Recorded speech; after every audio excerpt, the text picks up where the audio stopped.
I start from the supposition that the world is topsy-turvy, that things are all wrong, that the wrong people are in jail and the wrong people are out of jail, that the wrong people are in power and the wrong people are out of power, that the wealth is distributed in this country and the world in such a way as not simply to require small reform, but to require a drastic reallocation of wealth. I start from the supposition that we don't have to say too much about this because all we have to do is think about the state of the world today and realize that things are all upside down. Now, if you don't think, if you just listen to TV and read scholarly things, you actually begin to think that things are not so bad, or that just little things are wrong.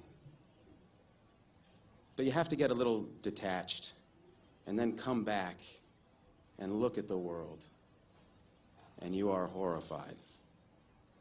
So we have to start from that supposition that things are really topsy-turvy. And our topic is topsy-turvy, civil disobedience. Now, as soon as you say the topic is civil disobedience, you're saying our problem is civil disobedience. That is not our problem. Our problem is civil obedience.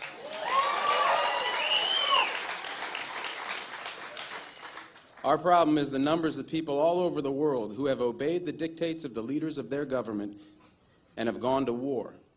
And millions have been killed because of this obedience. We recognize this for Nazi Germany. We know that the problem there was obedience, that the people obeyed Hitler. People obeyed. That was wrong.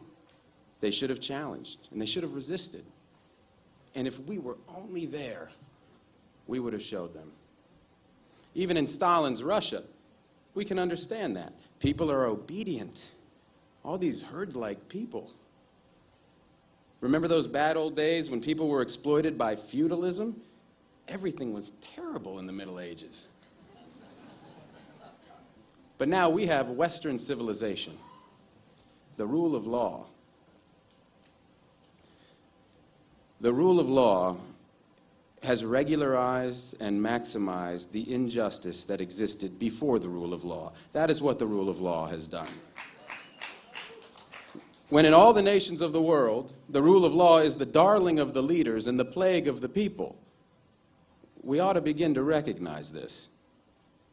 We have to transcend these national boundaries in our thinking. Nixon and Brezhnev have much more in common with one another than we have with Nixon. J. Edgar Hoover has far more in common with the head of the Soviet secret police than he has with us. It's the international dedication to law and order that binds the leaders of all countries in a comradely bond. That's why we're always so surprised when they get together. They smile, they shake hands, they smoke cigars. They really like one another, no matter what they say. What we are trying to do, I assume, is really to get back to the principles and aims and spirit of the Declaration of Independence. This spirit is resistance to illegitimate authority and to forces that deprive people of their life and liberty and right to pursue happiness. And therefore, under these conditions, it urges the right to alter or abolish their current form of government, and the stress had been on abolish. But to establish the principles of the Declaration of Independence, we're going to need to go outside the law, to stop obeying the laws that demand killing or that allocate wealth the way it's been done, or that put people in jail for petty technical offenses and keep other people out of jail for enormous crimes.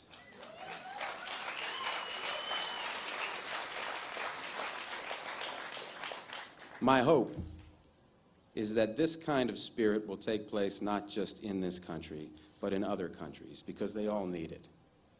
People in all countries need the spirit of disobedience to the state, which is not a metaphysical thing, but a thing of force and wealth. And we need a kind of declaration of interdependence among people in all countries of the world who are striving for the same thing.